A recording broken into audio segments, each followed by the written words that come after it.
നമ്മൾ ഇന്നത്തെ വീഡിയോ എന്ന് വെച്ചാൽ മഞ്ഞൾ ഉണക്കുക.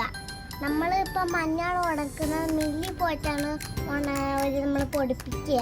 ഇവിടെ നിന്ന് വീട്ടിൽ തന്നെ നിങ്ങൾക്കിപ്പോൾ ബാൽക്കണിയും എല്ലാ സ്ഥലങ്ങളൊക്കെ ഉണ്ടാവുമല്ലോ, അവിടെ വെച്ച് നമ്മൾ ആദ്യം ഉണക്കി എൻ്റെ അച്ഛനും ഇത് കൊണ്ട് ഇവിടെ ഇട്ട് തന്നത്. അത് നമുക്ക് ഉണക്കിയെടുക്കുക എങ്ങനെയാണെന്ന് നോക്കാം. ഇത് കണ്ടോ, 3 ചാക്കിലായിട്ട് വെച്ചിട്ടുണ്ട്. ഇവിടെ കുറച്ചുണ്ട്, ഇങ്ങോട്ട് പോയാൽ ഇവിടെയും കുറച്ചുണ്ട്, ഇങ്ങോട്ട് പോയി കഴിഞ്ഞാൽ ഇവിടെയും കുറച്ചുണ്ട്. 3 സാധനം ഒരു 4. ഓക്കെ ഗൈസ്, മഞ്ഞളൊക്കെ നല്ലോണം ഉണങ്ങി വന്നിട്ടുണ്ട്. അപ്പോൾ അതിന് 2-3 ദിവസം കൂടെ ഉണക്കാൻ വെച്ചിട്ടുണ്ടെങ്കിൽ നല്ലോണം ഉണങ്ങി കിട്ടും കേട്ടോ.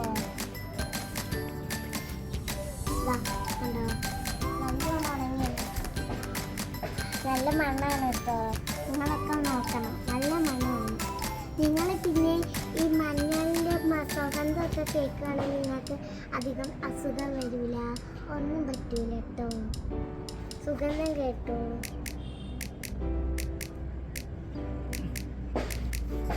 കണ്ടോ ഗൈസ്, നിങ്ങൾ പറഞ്ഞ മഞ്ഞളാണിത്. ഇതിൽ നല്ല മണമാണ്, ഞാൻ പറഞ്ഞിട്ടുണ്ടായിരുന്നു. അതുമാത്രമല്ല, നിങ്ങൾക്ക് ഈ മഞ്ഞളിൻ്റെ വീഡിയോ ഇഷ്ടപ്പെട്ടെങ്കിൽ എന്തൊക്കെ ചെയ്യണം? ലൈക്ക് ചെയ്യണം, സബ്സ്ക്രൈബ് ചെയ്യണം, ഷെയർ ചെയ്യണം. Tata bye bye. നിങ്ങൾക്ക് ഈ വീഡിയോ ഇഷ്ടപ്പെട്ടെങ്കിൽ കമൻറ്റ് ബോക്സിൽ പറയാം. അതുമാത്രമല്ല, എല്ലാവരും നല്ലൊരു സപ്പോർട്ട് ചെയ്യുക. ബൈ.